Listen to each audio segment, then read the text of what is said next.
Hey everybody, this is Kurt with Blackluster Yu-Gi-Oh! And I'm bringing you a DevPro deck profile for Totally Awesome Heroes. Now let's begin.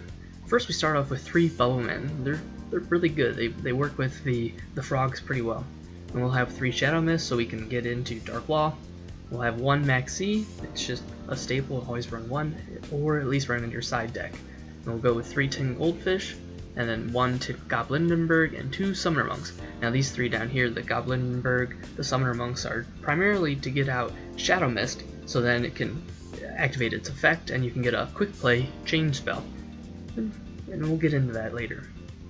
We have 3 A Hero Lives to get out Shadow Mist, so you can go into Dark Law.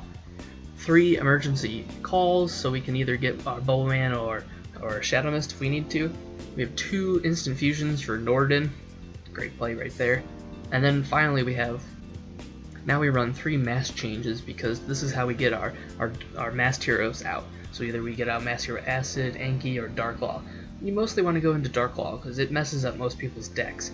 We run 1 Mass Charge because that'll give us back one of our heroes, and a quick play spell, most likely Mass Change. 1 Rhoda to get one of our heroes from the grave, or not from the grave, from the deck, excuse me. 1 Upstart, it's a staple, and then 1 Book of Moon. Not a lot of people play Book of Moon, but it can really help in those certain situations, so I run it at 1. And then we have 2 Dark Holes. Dark Holes are really good for this deck because usually you don't have as many monsters out as they do, or you can get out of it really easy. We run 1 Regeki, it's a staple, and then here I opted for 2 MSTs, as this is a budget deck. And MST I think it's an automatic +1. I like it over Twin Twisters. That's just me though. Then we're going into the traps, so we have a Bottomless, a Vanities, Call of the Haunted, a Solemn Warning, a Floodgate Trap Hole, and 2 Mirror Forces. Now, we do Vanities because we usually want to go turn 1, throw out Vanities, and then it really screws them up. It works pretty well. And the other ones are fairly self-explanatory. So let's get into the extra deck. So we have 1 Norden because we have our 2 Instant Fusions.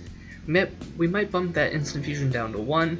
It depends on what you guys feel. We have 1 Masked Hero Acid because we have 3 Mass Changes and 3 Bubblemen, and it's just good to have one of these on hand. Next we have Masked Hero Anki, as once again we have 3 Shadow Mists and 3 Mass Changes, so we have more Masked Heroes than really you need. So then here's the staple, the Dark Law.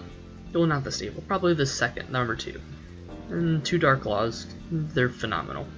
This deck runs off Dark Law and the other card, which we'll get into in a minute. Abyssal Dweller, it's a fairly good card. And then here, this is how you get out your Totally Awesome Bahamut Shark. Once per turn, you can detach 1 XYZ material from this card, special summon a rank 3 or lower water XYZ material from your extra deck, and unfortunately this card can't attack for the rest of the turn, but there's ways to get around that.